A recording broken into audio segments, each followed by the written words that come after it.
Right. So we are here today on Saturday evening. Thank you very much for being with us for the webinar on addressing the corona in transplantation. As we know that on 31st of January, WHO has declared it one of the WHO has declared on 31st of January. This is the pandemic, which is very severe and dangerous across the globe.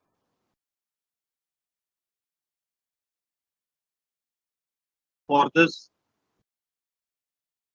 the danger has been explained very well by the clinical trials published from the China, and the focus is mainly on the respiratory tract infections, that is the SARS, and then the lungs. Secondary to that, the two most important organs are kidney and liver. Now it is taking care of the patient and also the healthcare professionals. We are battling on the two fronts. As yes, latest updated, we have crossed the positive cases across the globe, 10 lakh cases, plus more than 50,000 deaths, which are growing very rapidly. For that, as a transplant specialist, we are taking care of the patients, importantly those who are already transplanted and on immunosuppressants. And also the patients we are managing are on the intensive care patients. Importantly, the dialysis patients, the liver transplant patients, the patients continuously on the immunosuppressants. In general, also, we are giving them a lot of precautions and restrictions to live a long life. We are here, therefore, addressing the questions importantly for patients management as well as healthcare professionals management. So we have invited here the 5 eminent experts across the country, where the first speaker is Dr. Narayan Prasad, second Dr. Vivek Kuti, and for liver transplant, Dr. Abhidip Chaudhary. With this, we have the eminent Dr. Prasad, Dr. Rana, and we are having Dr. A. Soin to chair the session, and then after the presentation to take the question and answers and the panel discussion. I request Dr. A. Soin to give the preamble of today's webinar. Dr. A. Soin, please.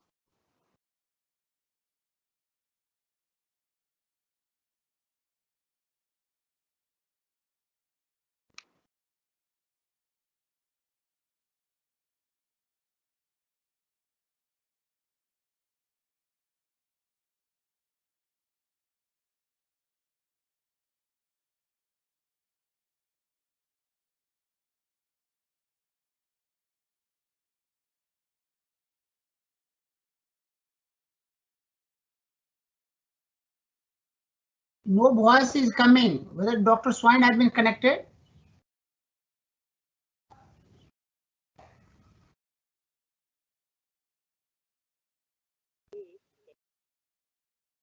Voice is not coming.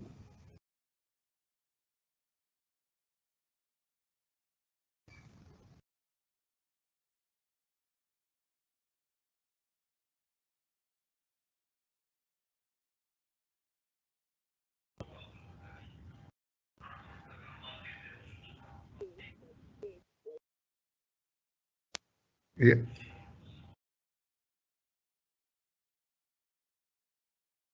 Hello. Yeah, Dr. Soin here. I don't know what stage you're at.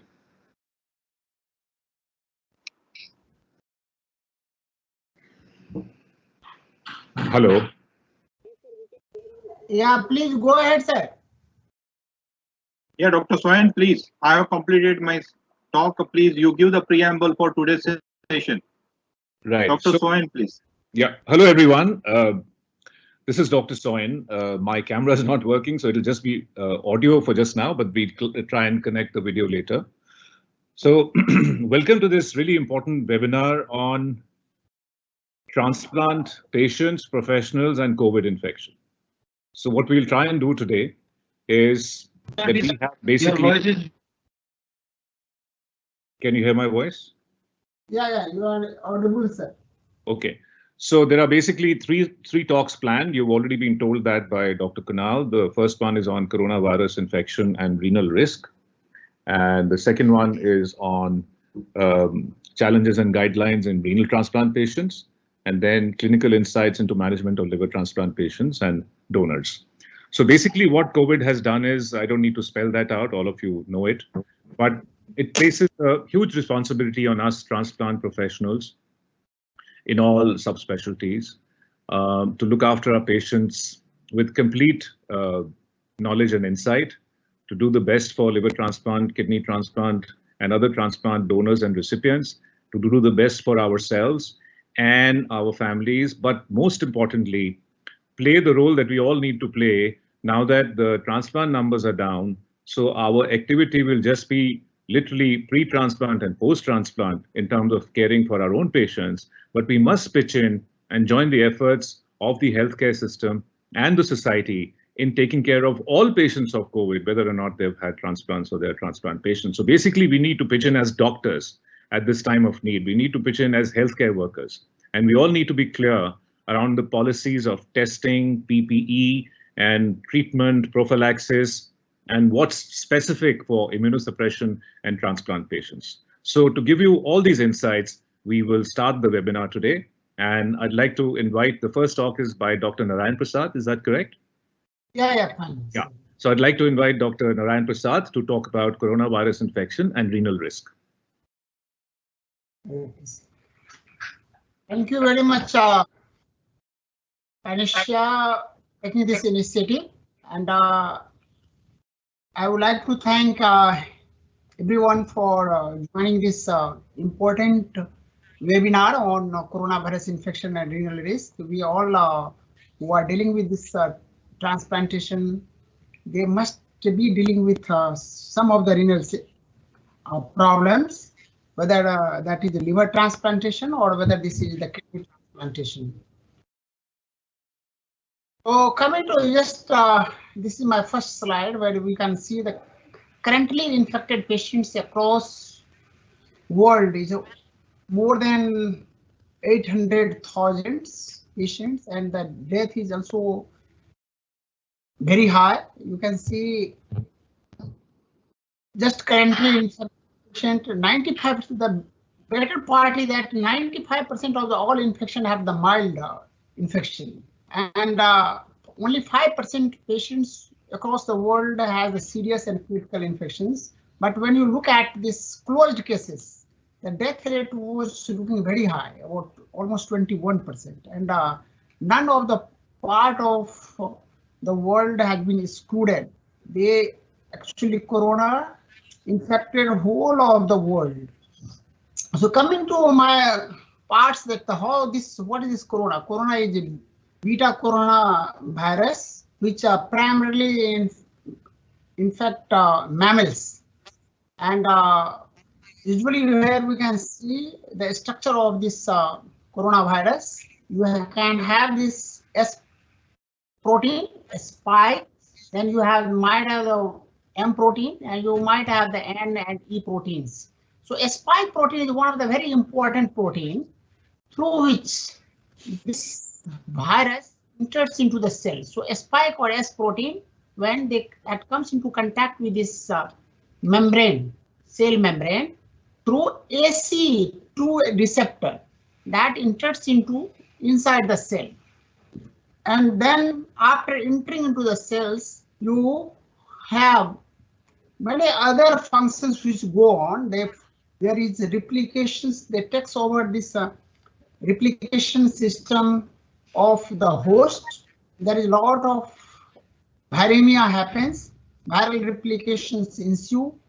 But one of the in vitro study has shown if you have anti-CE2 antibody, you can block this entry of the virus inside the cells.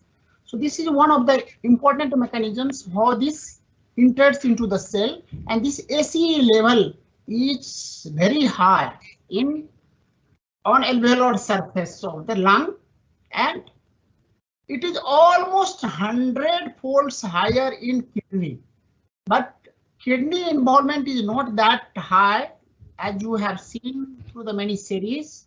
It is primarily the lung which are involved because the root of the infection is the droplet infection. It enters into the system, respiratory tract, through the droplet or inhalation. So lung is first involved. So looking at the molecular mechanism of the kidney injury, there are three postulated mechanisms. One is that any virus can cause direct cytotoxic effects like any other tissue. It can also infect the kidney tissue. Whenever you have infection, there is direct activation of the effector T cell mediated injury or immune complex mediated glomerular injury can happen, but this theory is denied at present because the electron microscopic evidences are not supporting this antibody mediated injury or immune complex mediated glomerular injury. The most important mechanism, postulated mechanism, is virus-induced sepsis.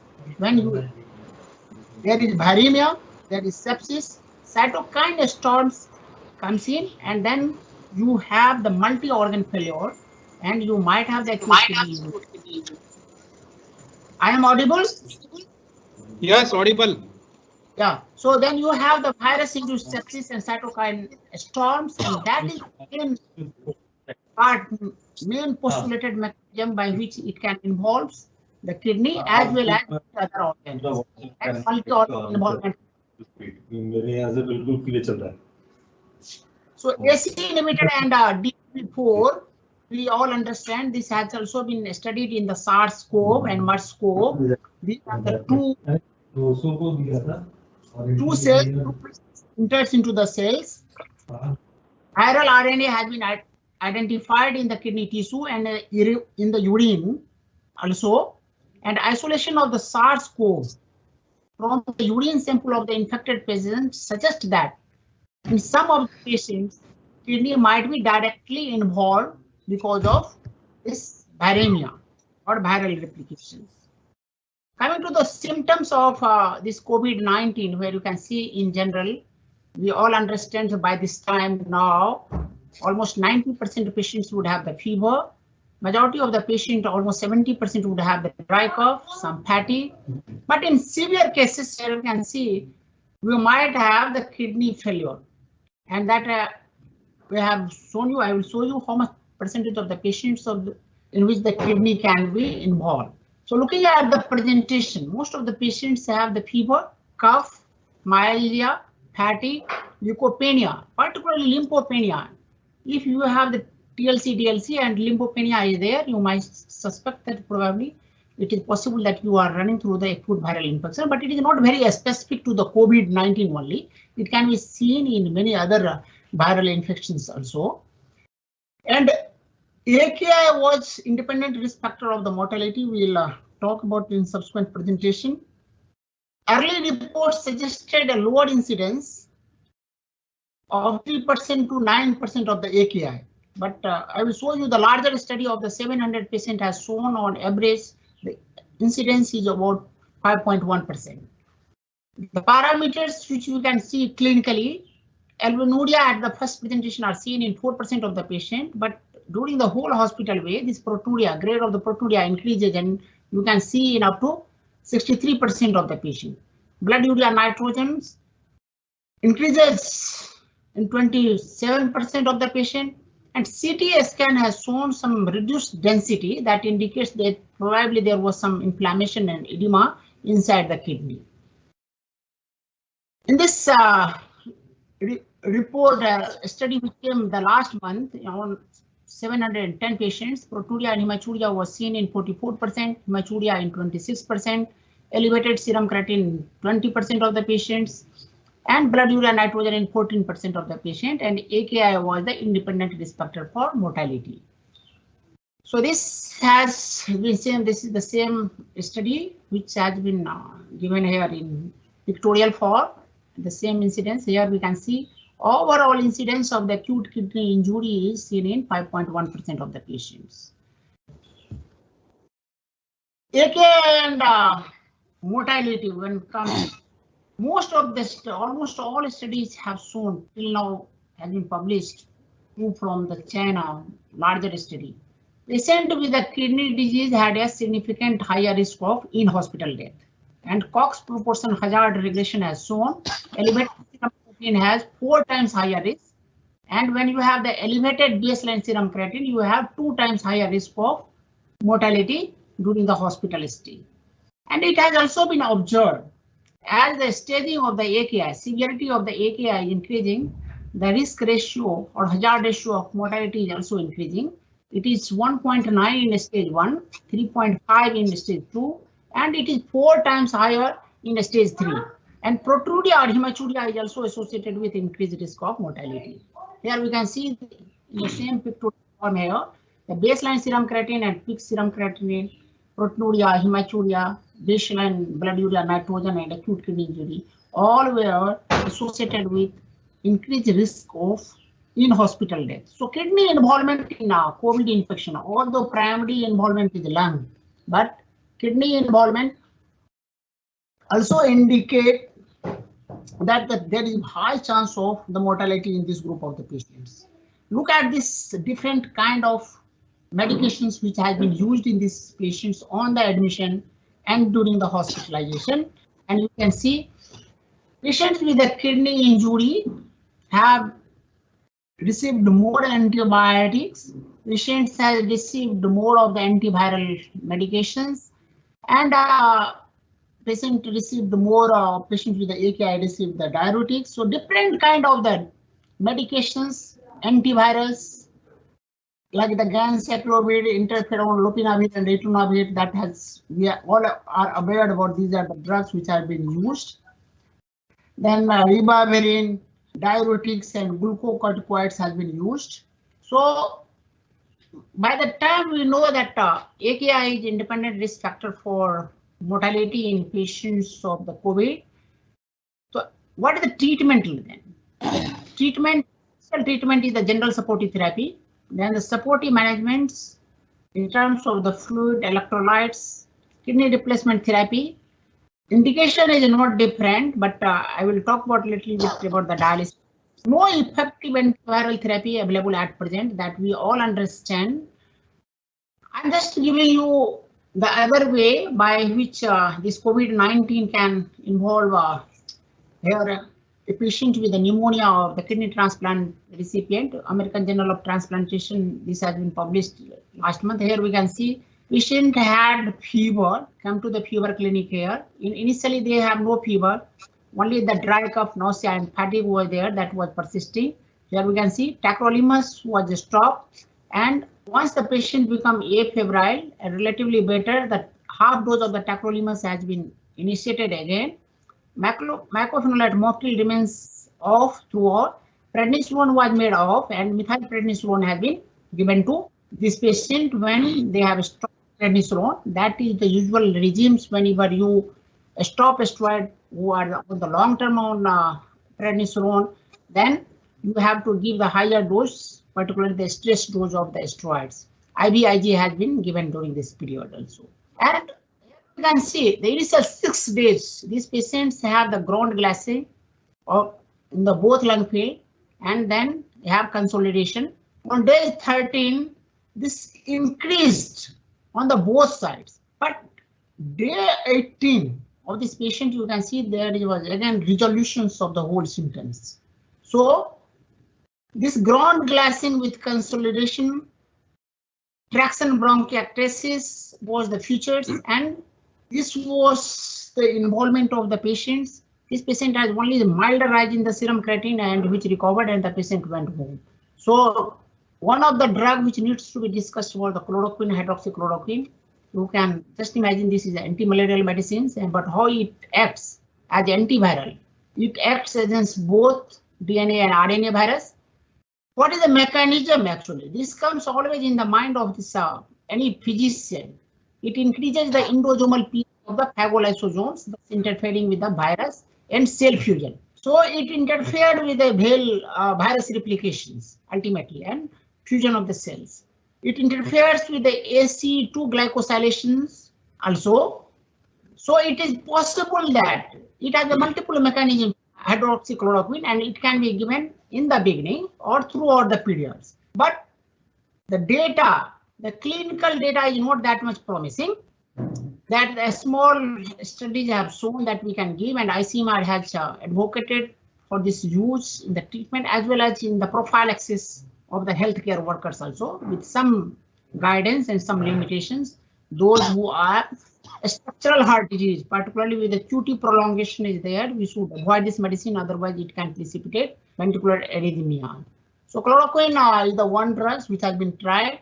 Other antiviral drugs like ritonavir, we have already discussed, it has not shown lopinavir and ritonavir combination.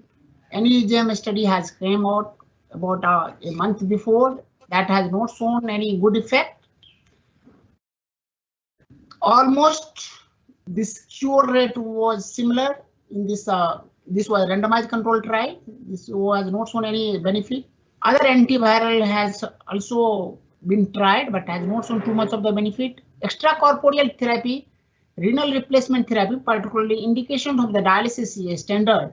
But one of the study has shown high volume hemofiltration. If you are doing the CRRT, 6 liters per hour, which can remove the inflammatory cytokines, and they can show that there was improved SOFA score on the day 7 in one of the studies. So if some of the patient is very much inflamed, they have a lot of cytokines, then we can try high volume interpretations. Glucocorticoids has been used. I have shown you in the 710 patients, glucocorticoids have been used.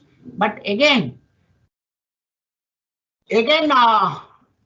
one of the meta-analysis shown that the glucocorticoids might not be effective, but this is the judgment of the clinicians in which group of the patients you can use. Convalescent plasma has shown there is already two ongoing clinical trials in China. Monoclonal antibody like this anti-IL-6 antibody that has also been tried, but still these are the drugs, experimental therapy, so we cannot advocate in this group of the patients.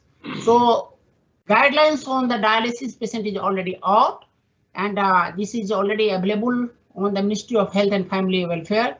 Indian Society of Nephrology has contributed this guideline that has been accepted by Ministry of Health and Family Welfare.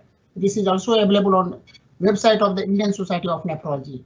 So many things are yet to come, and so many things are yet to overcome, so many challenges. Thank you, ladies and gentlemen. Thank you for your attention and this opportunity.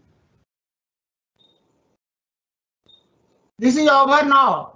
Dr. Assis, Mr. Assis, Mr. Assis. Narayan आपका आवाज आ रहा है इधर? Oh yeah. Now I am off. Any questions? Anything that or whether you want to take the question in the last? Because I cannot see the much of the faces. Who is going to take next? Dr. Soin? Narayan मेरा आवाज आ रहा है? Yeah, you are audible. Vivek, you can start your presentation. Kunal आगे. Yes. Yes, sir. You let allow that time to go because voice is echoing. मैं मेरी PPT share कर देता हूँ. You can share your PPT and you can start. Meeting was relatively yesterday. Yeah, now you can see majority of the face.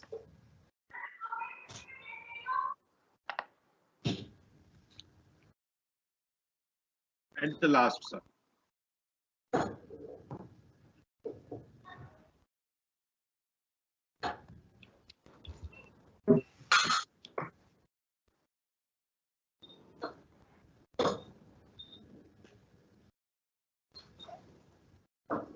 Yeah, Vivek, you can start now.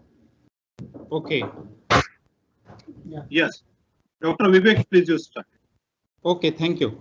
I will discuss challenges in era of COVID-19 and TTS and ISOT guidelines for transplantation. There is a global shortage of healthcare system, shortage of healthcare worker, shortage of testing kits, and shortage of WHO standard and approved personal protective equipments. There is no approved and effective vaccine, treatment, or prophylaxis for COVID-19. In absence of testing in a large population, the risk of asymptomatic infection and transmission is very important. Single negative nasopharyngeal swab for coronavirus doesn't rule out COVID-19, especially when clinical and epidemiological criteria are positive. We should have COVID-free pathway in the hospital. In absence of telemedicine, taking care of existing transplant patients is difficult. Presentation, diagnosis, and treatment issue are there in transplant population. And infodemic and fear is more lethal than COVID-19. Now I will discuss the Transplant Society guideline. Deceased donor. Person who return from countries with more than 10 infected patients or who have been exposed to patient with confirmed or suspected COVID-19 within 14 days should not be accepted as a donor. Donor with unexplained respiratory failure leading to death should be excluded. What should be the strategy for COVID-19 testing in potential deceased donor? It should be encouraged depending that the facility is available in particular area. This will also rule out exposure to the healthcare worker through asymptomatic carrier in human resource. Living related transplant. Living donation should not be performed on either a donor or recipient who has returned from countries with more than 10 infected patients or who have exposed to patient with confirmed or suspected COVID-19 within 14 days. Donor should not be utilized if they have fever and or respiratory symptoms unless COVID is ruled out. If transplantation is required as a life-saving procedure, it can be conducted with appropriate assessment of infection in donor and recipient with appropriate informed consent. Transplant recipients and travel. Like all persons, transplant recipients should adhere to travel advisory issued by their respective health authority and government body. This may necessitate postponing travel to countries with more than 10 infected patients. Recipients should avoid travel to all locations where coronavirus is circulating. Transplant recipients returning from abroad. Those returning from transplant perform abroad and those returning from holiday or abroad. Prevent infection. Both categories of patient may be managed similarly. Avoid elective clinical visits and surgical procedure. All patients who have returned from countries with more than 10 infected patients or have exposed to confirmed or suspected case of COVID-19 within the previous 14 days. Lab test for COVID-19 get done immediately. Nursing staff who have returned from countries with more than 10 infected patients or have been exposed to confirmed or suspected case of COVID-19 within the last 14 days should follow hospital policies but should likely not care for transplant patients. Transplant unit should be prepared to receive patients who for various reasons have been abroad. They should be housed in single room with attached bathroom and all staff attending to them should be having full PPE unless infection is ruled out. Rule out. An effort to rearrange schedule may be needed to permit spatial and temporal separation of patients awaiting COVID-19. The incubation period, the asymptomatic shader, negative PCR in early course make ruling out a very difficult task. Patient visit. Transplant patient with fever and or respiratory symptom should be instructed to call transplant center and avoid presenting to clinic without notifying center in advance to exposure. Visit versus telemedicine. Transplant center should develop guidelines for which symptomatic patient need evaluation, testing and management by transplant center versus which can remain at home with close telephonic follow-up. Performing test. Patient with suspected COVID-19 or who require testing to rule out COVID-19 should wear surgical mask, be placed in isolation and have evaluation and testing coordinated with infection control. Center should develop testing algorithm. Posters, notice at entrance and waiting area advising highlight symptoms of COVID-19 and hygiene measures. A working team consisting of dialysis physician, nursing staff and technologists should receive training in updated clinical knowledge of epidemic, notification of infection at risk, epidemic prevention tools, guidelines from government, academic society and hospital authority. List of staff should be recorded and be retained by the hospital. Tracking of every member information on travel, occupation, contact and cluster history of each medical staff, dialysis patient, their family member, resident of the same institution and colleagues at work should be collected and updated regularly. Taking care. Latest care recommendation and epidemic information should be updated and delivered to all medical care personnel. No crowding. Group activities including group rounds, group studies and case discussion should be avoided or minimized. Diet and PPE. It is recommended that staff members have meals at different time. PPE should be removed before meals and hand wash with flowing water. Self-care. Staff should self-monitor their symptoms and should inform team leaders in case they or their family member develop symptoms. Hospital unit control, entrance control, identification and shutting of people at risk of infection, body temperature measurement, hand washing, wearing proper mask throughout dialysis, machine disinfection, environmental cleanliness, good air conditioning should be instituted. Safe distancing. Do not touch patient or use stethoscope unless it is required. ISOT guideline for transplantation. Following individuals who are potential deceased donor should not be accepted as deceased donor. Epidemiological criteria positive. International travel or contact with COVID positive or suspected case in last 14 days. Clinical criteria. Unexpected respiratory failure, acute respiratory failure with or without fever, severe bilateral community acquired pneumonia in absence of any other cause, and laboratory criteria positive by PCR method. Routine testing of deceased donor.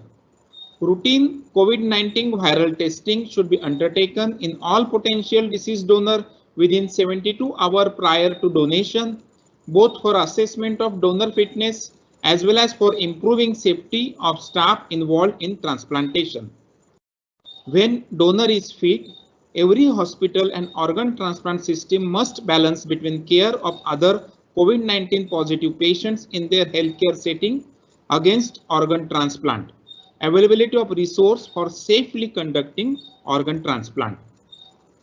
Living related transplant. As per government guidelines, all elective living transplantation should be suspended. Transplantation recipient. Similar to general population, transplant recipient should also strictly follow travel advisory issued by the government. They should take extra precaution as they have risk of developing severe COVID-19 disease if they acquire viral infections. Treatment and modification of immunosuppression. There are two major issues: scarcity of data and consensus on effective treatment. Few centers have tried antiviral hydroxychloroquine macrolide with variable results. No treatment is approved by FDA at present. Handling of immunosuppressive medication with COVID-19. No consensus regarding modification in immunosuppressive regimen. Dose adjustment has to balance infection control and rejection. Overall agreement of stopping antimetabolite drug and decrease CNI by 50%. Steroid should be continued on the same dosage. Post-transplant follow-up measures. Transplant patients are at risk for severe COVID-19. Presentation can be atypical, fever may be absent. Transplant unit are advised to consider ways to limit hospital attendance for patients, such as rescheduling non-urgent outpatient appointment, virtual or telemedicine or telephonic appointment, home delivery of immunosuppression. Patient with stable graft function and adequate drug supply can avoid routine follow-up visit to transplant hospital. Healthcare workers, health and safety, everyone in transplant program is of paramount importance. Transplanting hospitals are advised not to expose any of their staff if there is risk of virus transmission from both epidemiological and clinical criteria. Practice highest caution. It is likely that this pandemic may require current resources to be utilized elsewhere. Hence, there is even more reason to practice caution when deciding on procuring with donation and transplantation. Postpone all elective surgery and procedure. Assessment before transplant for life-saving procedure. Assess healthcare system for healthcare worker, trained staff, COVID-free pathway, testing kits, availability of the personal protective equipments, and how to rule out risk of asymptomatic infection and transmission. Also see the social factors like willingness of the patients and travel restriction. Transplant unit should be instructed to make case-by-case evaluation when assessing convenience of carrying out life-saving deceased donor organ transplantation. More data is required to answer the questions like, should all healthcare workers, donor and recipient should screen before transplant? Consent form accepting minimal extra risk of COVID-19 infection in a hospital. The guidelines are changing as per the pandemic is changing. All should visit the government website, NOTO website, ISOT website, and WHO website for regular updates. Thank you for your attention.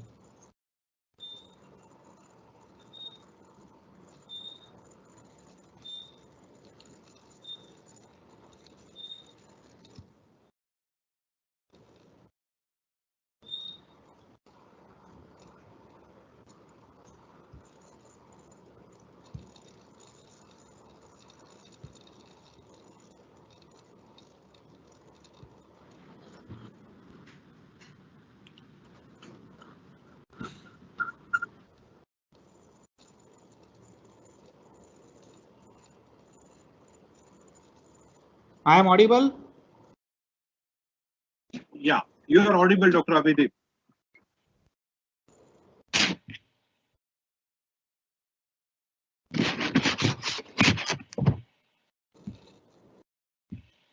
Am I audible? Yes, yes. Hi. Good afternoon, everyone, and good afternoon, Dr. Soin. And it's great to interact in your presence. So, as we all know, COVID-19 pandemic has actually rapidly evolved, and this publication in the newspaper has actually shown how it has changed our life in an unprecedented manner. So emergence of COVID-19 has impacted not just the general people, but also the economies, and has affected almost every possible person in this world. And it has surpassed more than 1 million cases in the last 93 days. So my previous speakers have actually dealt with all the virus and detailed about virus and related things. So I will quickly go to the next thing and talk straight about how we are going to be relating to liver transplantation. So as I said, emergence has impacted transplantation worldwide, and world is in different stages of COVID-19 pandemic.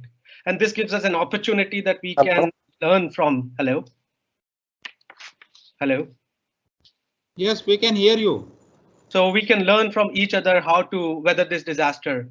So today I'll be presenting the data which I've gathered from various publications from China, Canada, US, Italy, and also the guidelines from various societies throughout the world, and the webinars and some personal communication. The idea of talking about is how to assess the risk in the liver transplant patients and their clinical course in these recipients.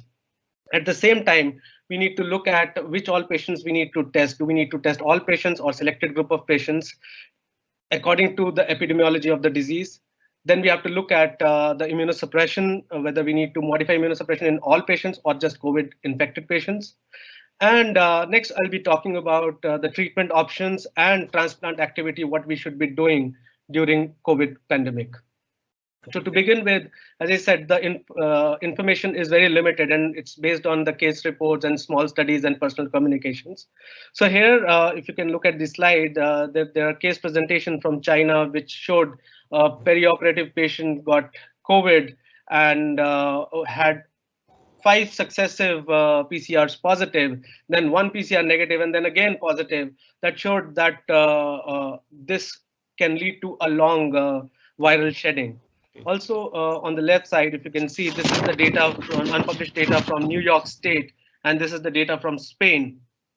And there are 6 liver transplant positive patients, out of which 5 are hospitalized, only 1 in ICU. So this data is little reassuring in saying that most of the illnesses in transplant patients are mild till now. But as against what we otherwise think in immunosuppressive patients, immunosuppressed patients should be at a greater risk of COVID. But what was also seen during the SARS and MERS, there was not much of a mortality in these patients other than those who had significant confounding factors. So that gives us an idea that there might be an innate immune response which is required for a pulmonary injury and which is preserved, protected by immunosuppression. Although too early to say this, but that can be one possibility. So, but the other thing which we have to keep in mind from these cases is these patients tend to have longer viral shedding, so they can be a risk for other patients in the hospital and healthcare providers. But as I said, we need to look at the confounding factors. And also, we need to look at these virus causes secondary immunosuppression once the immunologic process is gone, which can lead to secondary infections and mortality. So whatever immunosuppression guidelines we need to make, we need to keep all these things in mind. So this is something which my earlier speaker has already talked about. These are ICMR guidelines whom we need to test, and as per the current guidelines, the transplant patients are also kept in the similar guidelines how they need to be tested, only the symptomatic or exposed to the symptomatic. Whereas if you look at the lower guideline, this is basically from places where the community transmission has started, and they're saying any symptom, even if there is a mild fever, for solid organ transplant patient, we should consider doing PCR testing. And if there is a respiratory symptom, even without fever, for immunosuppressed patient, we should be doing this testing. And in these scenarios, they have suggested to do other respiratory viral panels as well. Now, most common test which is done worldwide is the PCR. There are limitations. There are false negatives depending on what sample we are taking. The best is to take nasal swab if the patient cannot undergo a bowel collection. The next best is pharyngeal swabs. Some centers are doing both upper and lower swabs to increase the sensitivity of this assay. But the problem is if someone is symptomatic, we should be repeating these swabs to make sure that we minimize the chance of negativity. Now, there is another situation, CT scan of the chest, which in the later part, if God forbid our situation becomes something like the countries where the case burden is high and there is a community spread, we'll have to look at doing CT scans as well, as shown in one of the New York hospitals. They had 30% of the patients had chest scan positivity even when their PCR was negative. So that is another situation which we'll have to be careful about. Immunosuppression, as my previous speaker has almost addressed, till now what the recommendations are, a patient who does not have COVID-19 and is many months or year past transplant, you do not need to make any anticipatory adjustments. But if someone is COVID positive, we should, and particularly early after transplant, try to minimize the dose of prednisolone, but maintain it at a low dose to avoid adrenal insufficiency.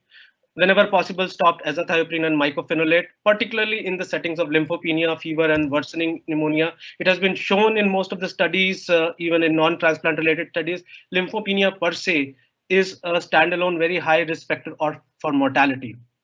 If anyone has symptomatic chest lesions, mTOR inhibitors should definitely be stopped. Significant disease, as earlier, we need to go down on the doses of calcineurin inhibitors to begin with at least 50% reduction, and then accordingly modify according to the disease burden. And if any antivirals are being used, we should be very careful about interactions. As far as treatment is concerned, as I mentioned in the previous talk, there are no approved drugs for treatment of COVID-19. The current management is basically supportive care. There have been trials for various retroviral, hydroxyquinine. There is one medicine, remdesivir, which had shown very good results for Ebola and has shown very good sensitivity, in vitro sensitivity, are being studied in various RCTs. Particularly grade 3 and beyond kind of disease patients who have significant cytokine syndrome, tocilizumab is one thing which should be considered in these patients. Yes, sir. Abhidip, sorry to interrupt you. You haven't shared your presentation, so we can only see you. We can't see your presentation. Oh, I'm sorry for that. I shared. Let me restart it. Can you restart it and go to the slide that you're currently on? Sure. One second.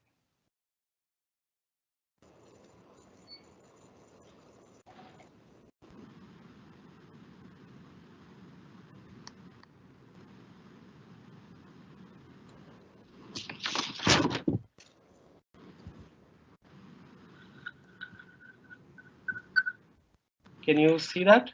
It just has to say share. You have to go to share. That's all. You know. Can you see that? Yes, we can now. We can see. Excellent. I'm sorry about that.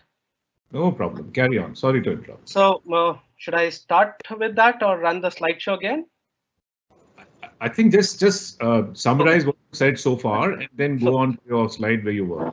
Right. So as I was saying, COVID-19 pandemic has evolved and changed our life in an unprecedented manner. This actually, one of the publications from the newspaper shows that very well, that it is one of the fastest growing disease in more than 100 years, which has crossed 1 million people and 60,000 deaths till now in last 93 days. And as I was saying, that it has impacted transplantation worldwide.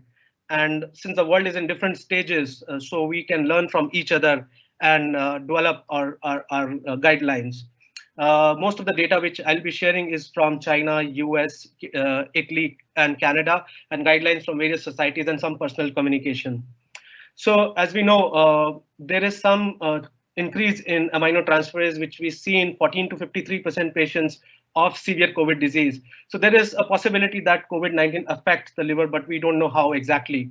And in terms of liver transplant, very selected data, some case reports from China, and these are the data, unpublished data from New York State and Spain, which has shown that 92% are actually mild disease and only 8% are severe. And now in high disease burden places, there is nosocomial transmission. So as far as immunosuppressed patient is concerned, we would imagine that they would be at a greater risk. But SARS and MERS previously had shown that it was not a significant risk factor, maybe because of the innate immune response, which is the main driver for pulmonary injury, and immunosuppression may be protective. But the case reports have shown that these patients tend to have much longer viral shedding. Some patients up to 5 times their PCR has been positive, that taken over a period of 1 week. So that can be one problem for nosocomial infection and infection of healthcare providers. But all this data, we need to be taking care of the confounding factors, particularly old age, diabetic, cardiopulmonary, and CKD patients.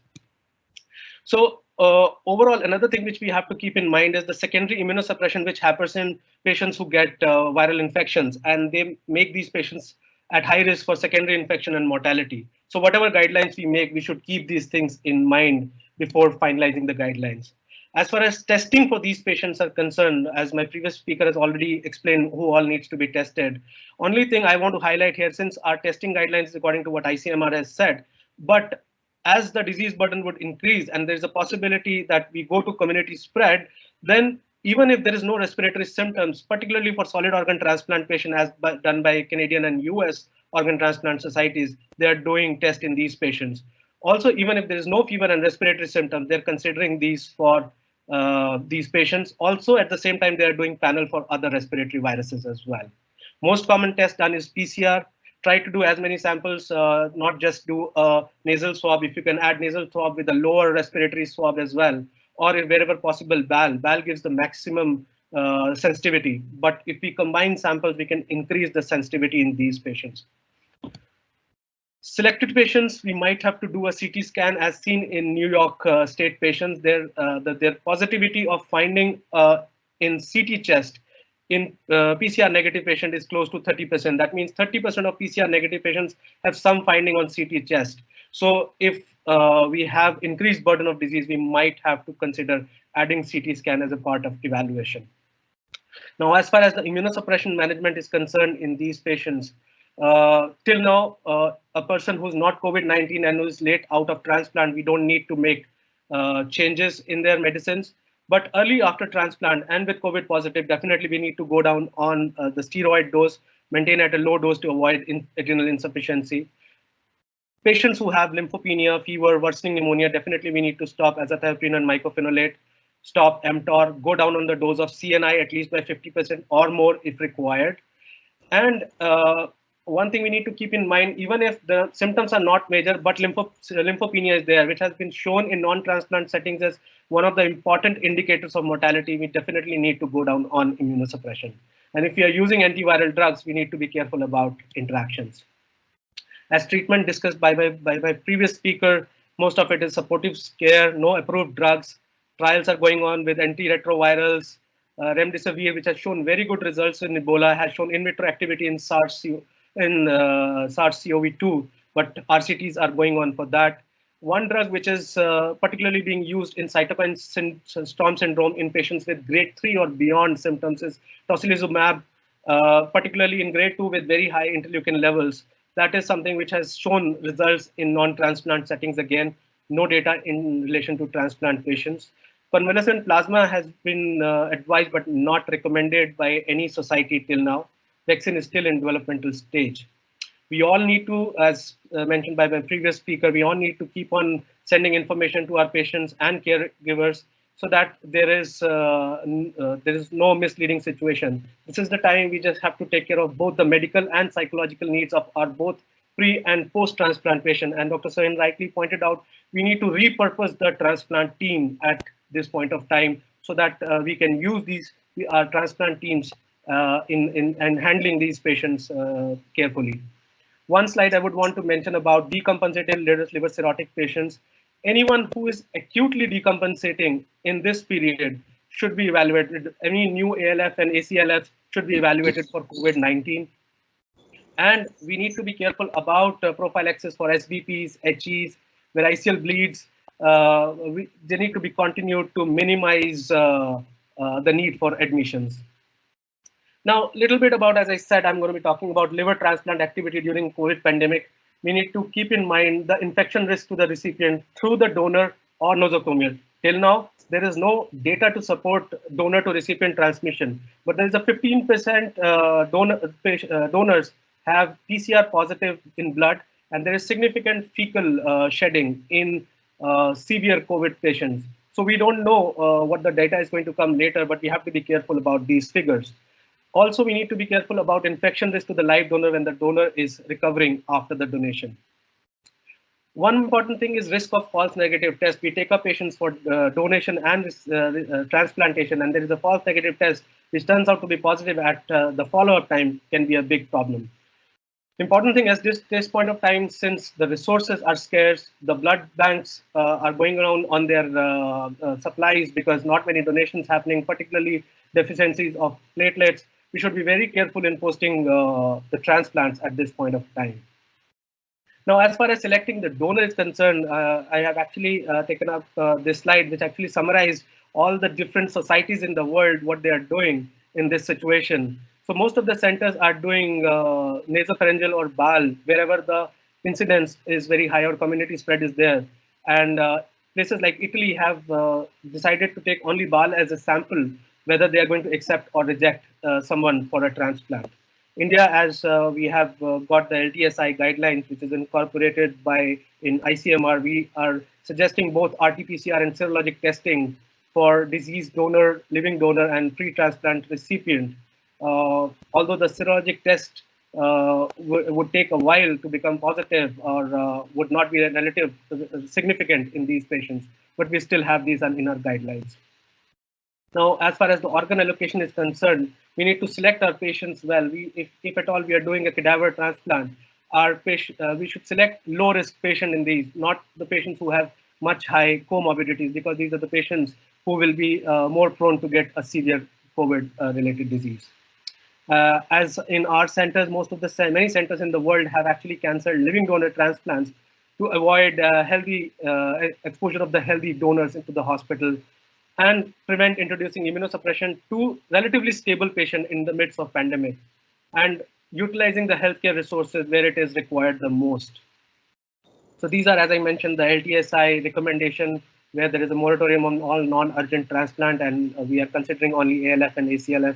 As a center, it's our second week of not doing any transplant till we are cleared from our organizations. So as we know, situation in India is still not at full-blown community net outbreak.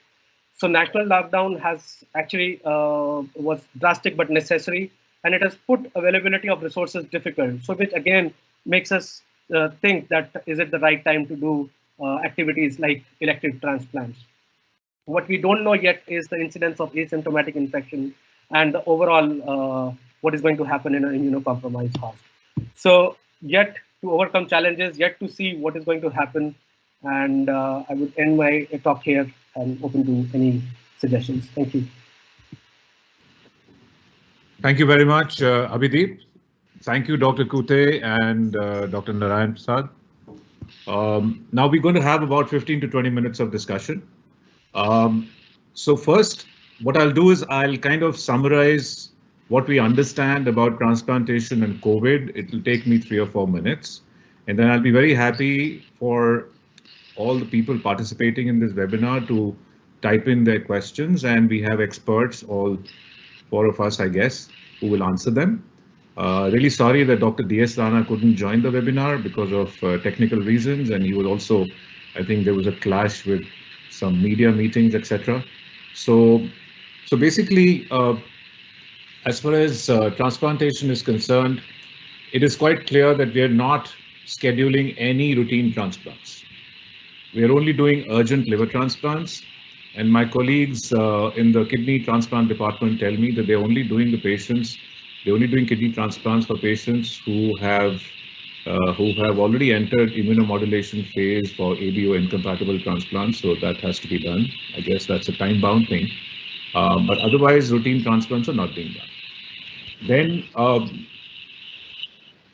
what about immunosuppression? Immunosuppression, obviously, there is no evidence of any change needed in the current immunosuppression protocols, either fresh transplants or previously transplanted patients. And it's been pointed out quite correctly that you have to be careful with mycophenolate and azathioprine in case there is cytopenia. That's obvious. COVID infection and post-transplant phase both can have AKI, and then I don't need to tell this audience that you have to be careful with CNIs in that case. Steroids is a mixed thing. I mean, it could deteriorate things in COVID, but there are some reports of high-dose steroids helping the cytokine storm as well. So as with a lot of medical literature in COVID, it's not very clear at this point in time, but I agree that in general, there are more people not wanting to give steroids than wanting to give steroids to these patients. Now, the other thing is testing. Basically, any transplants you do, the donor and recipient should be tested as near the transplant as possible, because it's possible that you test them like a week before, and then you've got the authorization committee happening, and then you schedule the transplant a few days later, and they could have been negative earlier and test positive later. So ideally, the testing should be done within 24 hours of the transplant, provided the turnaround time in your institution allows that. Then in terms of the professionals, well, I think that people like us who are actively involved with clinical care of patients, if there is a lot of COVID patients in the hospital, it's probably a hospital policy in most hospitals for the professionals to get tested. But certainly if there is a suspicion of contact, or directly if you're taking care of a COVID patient, naturally the health professional does need to get tested. The recommended times are 5 and 11 days or 5 and 14 days. I would say loosely, if you can test every week if you're in the high risk group, then that would be adequate. Then PPE for healthcare professionals. We kind of decided in our Liver Transplant Society of India meeting when we were making the last set of recommendations 4 days ago, that all liver transplants and kidney transplants for that matter, and with the surgical team and the anesthesia team should be wearing a full PPE. Obviously, some people will argue that that may not be needed. N95 especially is a very uncomfortable mask to wear because you can't really last more than an hour wearing that mask. You kind of sweat and you can't breathe, and that may not be a very comfortable feeling to operate. But what we then decided was that we can take small breaks, but you should still be wearing a full protection.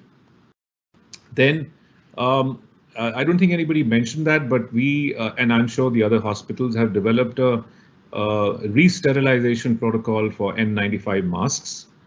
We use hot air oven at 70 degrees. It takes about 30 minutes to sterilize them enough to be able to be reused. This is based on a Stanford study. And there are other methods. There is ultraviolet method of re-sterilizing the N95 masks, and there is something called the STERAD. So basically 6 to 10 reuses can be recommended, and each time you're wearing the mask for like up to 4 to 8 hours, like your shift or surgery or whatever. So although the Stanford study, actually they reused it 20 times. But in our hospital, it's recommended to use it 6 to 10 times, depending on how much you're using it each time. Then treatment. Well, the protocol that we are following for treatment is 200 milligrams of hydrochloroquine 3 times a day for 5 days for proven COVID patients who are admitted to hospital, and that goes for transplant and non-transplant patients. We are also following a prophylactic protocol of hydrochloroquine 400 milligrams twice for the first time, and then once a week for the next 11 weeks for healthcare workers directly in contact with COVID patients, and who are just fearful or who have occasional contact with unknown status patients, then they should have 400 milligrams of hydrochloroquine weekly for 12 weeks.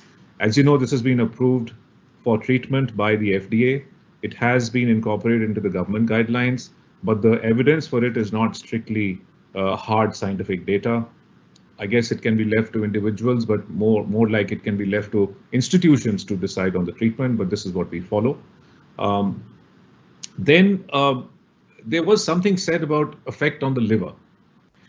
Well, Abhidip also mentioned that there is a cytokine storm, which is responsible for the ARDS, and in fact, that's why patients have stiff lungs. They go on ICU on the ventilator, and many of them die for that reason. They also have something called multi-organ dysfunction, and the effect on the liver could be a part of the cytokine release syndrome. However, there could be a direct cytopathic effect of the virus. We don't know yet.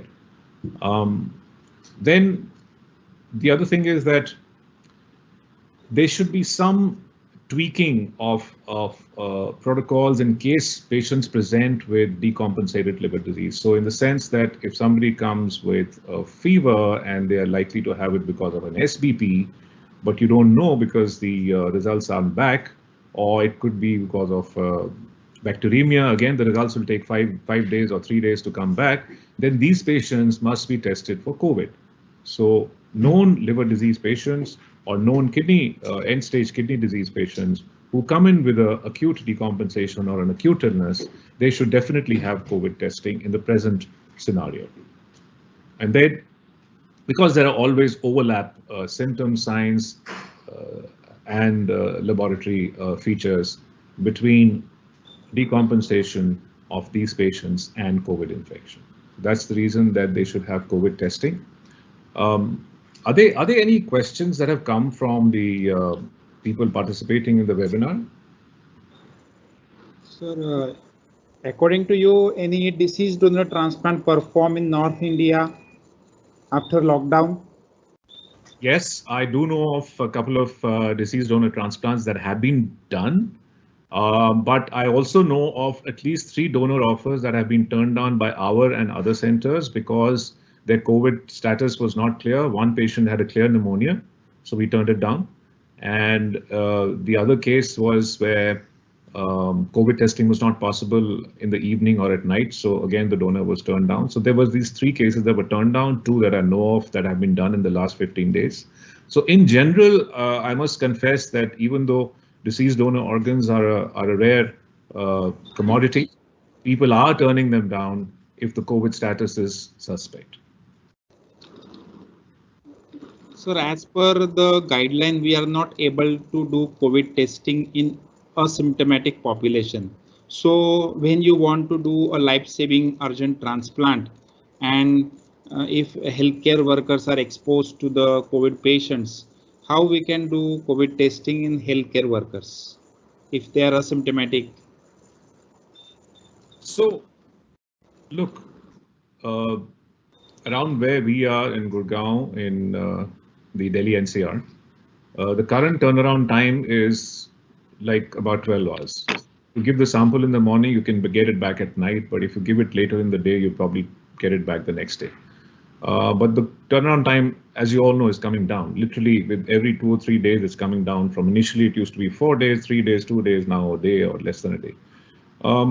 I would go on to say that if the COVID status of an acute liver failure patient is suspect, then I think we may have to turn down this transplant. I tell you for 2 reasons. One is that it's a risk to healthcare workers. There's a team of 20-25 people who's involved with every transplant. So that's one. The other is that if the patient or the donor turns out to be positive later, then it may even compromise the recipient's survival. So, you will not be doing them a service. So I think for that reason, personally, again, it has to be a decision of the transplant team. I can't really put a diktat for everybody, but I would turn a patient, even with acute liver failure, down if the COVID status is either positive or highly suspect. Okay, sir, and we can do testing of healthcare worker, patient and donor, but what is about the family members who are taking care of patient and donor? Because they might be having a symptomatic infection. How to take over of this problem? So there has to be a proper history taken from the family and the patient when they present to the hospital. That's obvious. And if there is a suspicion, you must advise testing. And only if the tests come negative do you proceed. So that's understood. But you're right, there may be some people who slip through the net, who either are not able to give accurate history, or for whatever reason, we don't get that coming straight on us. And it could be a risk to the healthcare workers. That is something that you and I have to live with and make sure that we use enough PPI to prevent that risk. Sir, can I pinch in? But majority of the patients who acquired infection, even the worldwide data shows 95% patients came with these mild infections. Yeah. Only the 5% of the pupils will acquire the severe infection. Out of them, it is possible that your mortality would be 15-16%. So, and there are certain group of the patients who are only so much prone for developing severe infection, cytokine storm-like syndrome, multi-organ involvement, and then death. So here, a quite healthy person who even acquired infections, I think we should just wait for the self-cure. The patient will improve in next 14 days time once the antibody will evolve in this person.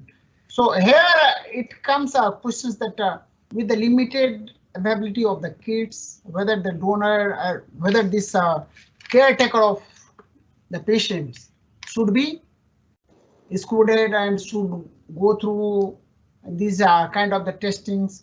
So definitely it is, I fully agree with you, Dr. Swain, that we should not do any kind of the transplantation right now, particularly in the Delhi regions, who is thought to be one of the epicenter in India, and a lot of patients are coming. But where there is no such patients, I think in the best utilization, I do not know is there any part of India where there is no infection. Right now, I think every part of India has some infection. So ideally, we should not do, but definitely in emergency cases, sometimes it comes with all precautions of testing of the donors, testing of the recipients. We can go ahead with taking all the precautions. So only in emergency situation, not in the regular checkup. So I have got. Let me get a view of the experts today on what you think of home care of COVID positive patients. Dr. Kutte, what is your opinion?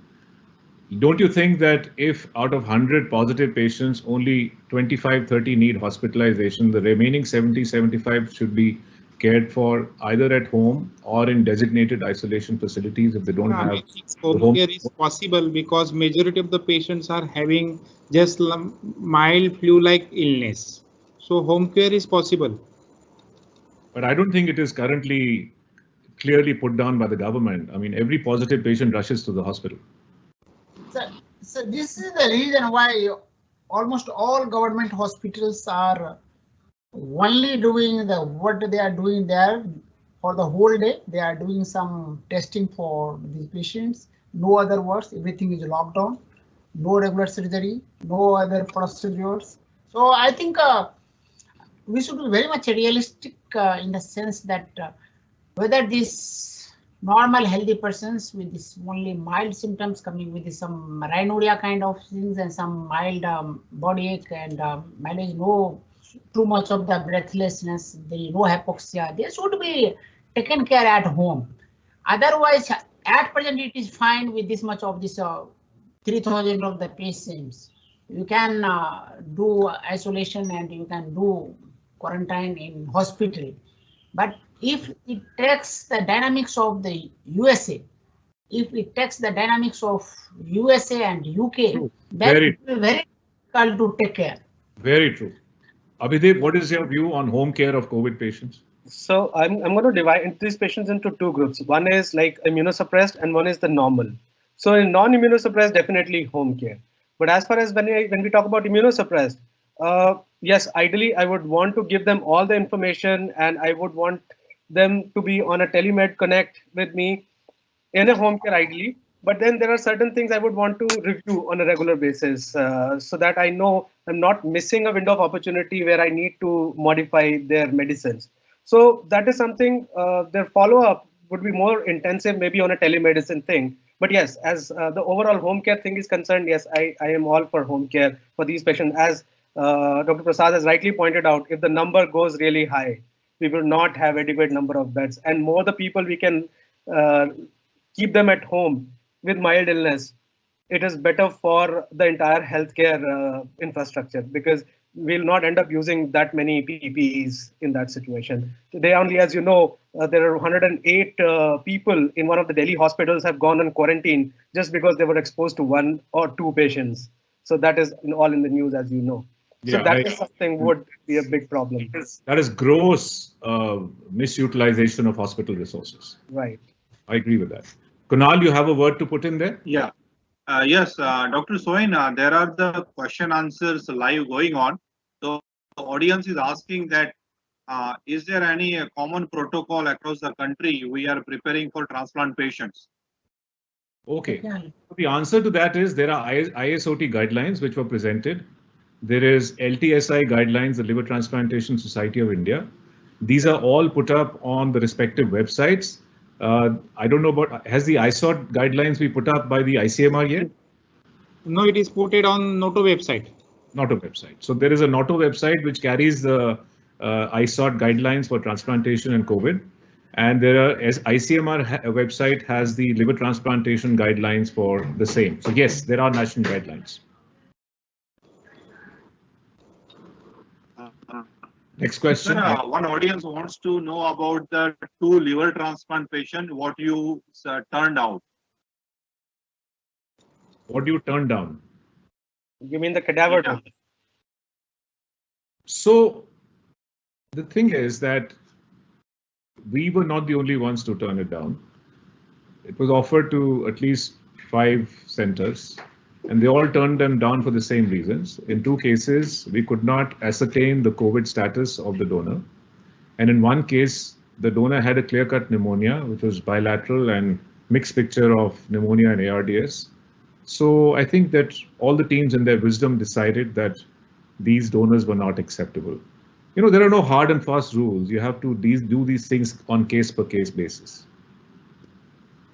Sir, what precautions should be taken after lockdown for the patient and donor? Will you just suggest routine screening of patient or donor, or will you suggest a 14 days isolation for patient and donor before leaving donor transplant? So we haven't gone to the extent of suggesting quarantine and isolation for 14 days for every donor and recipient, but we have certainly done that for our foreign patients because obviously they have traveled to India. So we have not transplanted a single foreign patient unless they've had a clear-cut quarantine and isolation for 14 days. And in fact, the 4 or 5 patients that are on our waiting list, we are sending their COVID tests now. And only one of them is urgent. The rest of them have been asked to wait. So the same principles are going to be followed. But we can't do quarantine for every patient before transplant. That's not being done right now. So that's, I would want to add, that is the only thing being done in Japan. That is one of their society guidelines.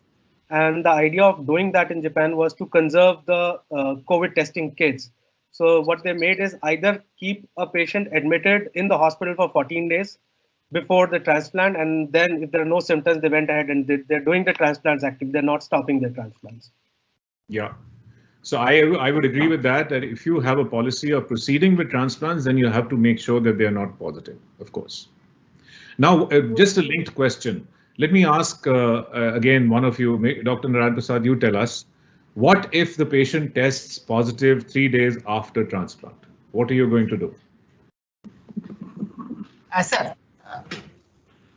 you can just see with all the idea of having seen some of the series of infection in post-transplantation, I don't think every patient would have the same degree of manifestation and every patient is going to deteriorate. What I will do, if our patient is doing well, we will continue with this prednisolone. I will try to reduce the dose of mycophenolate mofetil. We should continue towards the lower dose recommended higher level of the tacrolimus or CNI.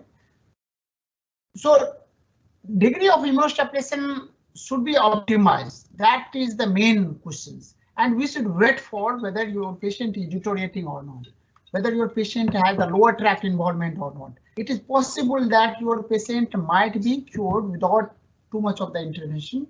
It is possible that this patient might have the lung involvement also subsequently. If there is no lung involvement and your patient is doing better and better, by the 7th, most of the times I have seen first 6-7 days usually do have the milder symptoms. Next 6 days, the patients might have the involvement, but 18th day, one of the patient has improved like anything. Whole of the lung, which was serially followed, that has been become normal. How to identify source of this COVID-19, whether patient was asymptomatic, whether he acquired infection during hospital, or whether donor was asymptomatic. It is very difficult to identify the source. If well for 3 days, then he developed a patch in the lung, and then next morning he had patches on both sides, and he was tested and he was positive. Yeah, it is possible that the transmission might happen in both ways. It is possible that we all understand, since we are dealing with the transplantation. Let's tell everybody how will we treat the patient. So one, Dr. Narayan Prasad said very rightly, don't do anything extra or get too excited. Just see how the patient does, and if he's doing okay, change almost nothing. If there is a cytopenia, reduce the mycophenolate or azathioprine. Fine. Abhidev, any more to add about what is to be done? Yeah, so giving an example of the similar case, Wuhan case. So what they maintained throughout was a maintained immunosuppression so that there is no chance of rejection where they have to give bigger doses of steroids. So that is something we have to prevent. We should have an adequate immunosuppression monitoring the lymphocyte counts and overall symptom profile. If symptoms are not worsening, patient is stable, a baseline immunosuppression to be maintained so that rejection-like situation does not come where you end up giving bigger doses of steroids or any other therapies. So that is something. I would add one more thing. I would test all the healthcare professionals that were all the transplant professionals involved in transplant. I would test both the families. Okay, any more questions, Kunal, from the audience? One of the important question audience has asked that we have access during the course of treatment, the patient develops. Your voice is not clear, Kunal. My voice is clear. After the transplant recipient donor, do you think team should split into two for the start of the transplant? So it is for the transplant unit. Yeah. Your voice was not clear. We have not heard you. I understood the question. I will repeat the question. The question is, you think that for a long transplant, the team should be split in two, and one team should not be exposed for very long. Well, my feeling is the answer is no. I would get the same people to work for 1 day, whether it is doing 2 kidney transplants or a liver transplant or doing 10 endoscopies. I would get the same people to do all the procedures rather than expose different sets of people to the same procedure. However, the people who are operating, the people who are doing the procedure must be fully protected. There is no doubt about that. So if it's a transplant that has gone on for 10 hours, that liver transplants sometimes do, then yes, they should probably have a change of gear after 4 to 6 hours. I would do that, rather than get different people involved and expose them also. Abhideep, what would you do? I agree. Team should be in such a way that if one is exposed, we should have a backup team to take care of these patients which we are operating. So that is what most of the centers have done. They actually divided their teams into 3 parts, and their 2 teams were at home. So it was like a relay race. Like one team, by the time they get exposed, there is a second team who has completed their quarantine period, and then the third team. So that is the best way to actually, so that if you have done a surgery and all of you are exposed and all of you need to be quarantined, there has to be a backup team to take care of these patients. Good. So divide your teams into 2 and 3, but not for the same patient. I agree. Totally agree with that. You have people working today, then another set working next week, and so on. Absolutely. Questions? Strategy of our hospital at SCPGI. Our half of the residents are at home, and only half of the residents are working at present. Half of the faculty are working and half are at home. So that in the same way, once any one of us who got infected. Sir, one of the important question asked by audience: what is the legal implications? What is the legal implications when the recipient gets the positive after the transplant, when he goes home? So what we have done is, there is a specific mention of this in the LTSI guidelines, that there will be an inclusion in the consent where there'll be a disclaimer saying that it is possible that the test done preoperatively could be falsely negative, or the patient is in the window period where they have acquired the infection, but they haven't tested positive. So that is a danger, that's a risk that the patient and the family have to accept. Sorry, Dr. Narayan Prasad, you were saying something? Yeah, I think same thing. I was just trying to explain that it is possible that someone in the incubation period might manifest disease later on. So that much risk, I think a family should understand, and then only with understanding all these risks, we can go ahead. Any more questions, Kunal, from the audience? No, sir, no. I've just taken almost all questions. Okay, so anyone has any last minute thoughts that you want to convey, and then we'll close this session in a minute. Yeah, so I have already answered almost all questions. 8-10 questions came, so that is already went to them. So message is I'd like to thank Kunal and Panesia team for organizing this, Dr. Narayan Prasad, Dr. Kute, and Dr. Abhideep Chaudhary for their valuable contributions, and tell Dr. Rana that we missed him. And we'd like to tell everyone to please stay safe. Make sure your family, and that means extended family, that means your team, your professional team at the hospital, as well as your personal family, they're all safe. Let's all, it's a call to us to be on the front line and do our best for our patients. We will all do that. And like Abhideep and I have said, not just for transplant patients, for every COVID positive patient. And also don't forget, let's try and further some drug trials and research into drugs and vaccines that can solve this problem. So let's all fight this together. Okay, thank you very much, sir. Very much, sir. This is all. Thank you, sir. Thank you.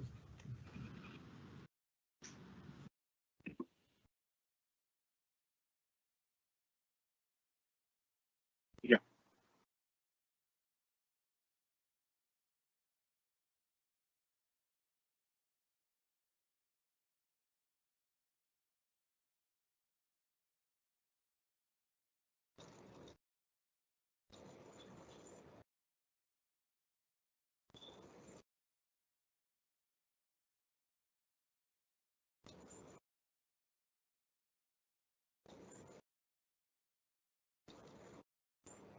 No, sir. Almost the questions have completed. We have addressed almost all questions. Dr. Kunal, offline है online है हम अभी? Yes, sir. We are online or offline?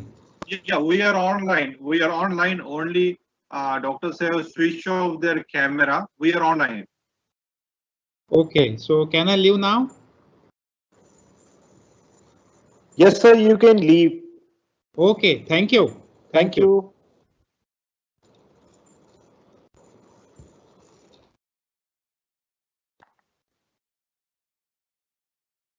Yeah.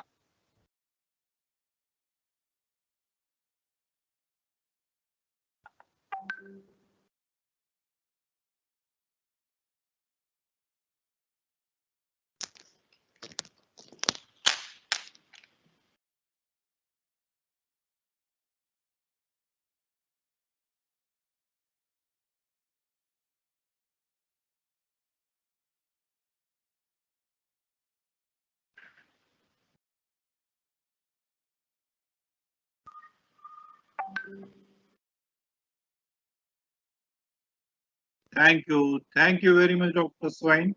And we will be together to fight against the COVID-19. Thank you very much. Panisha Biotics will be with you all always together. Thanks a lot. So we will now leave the conference.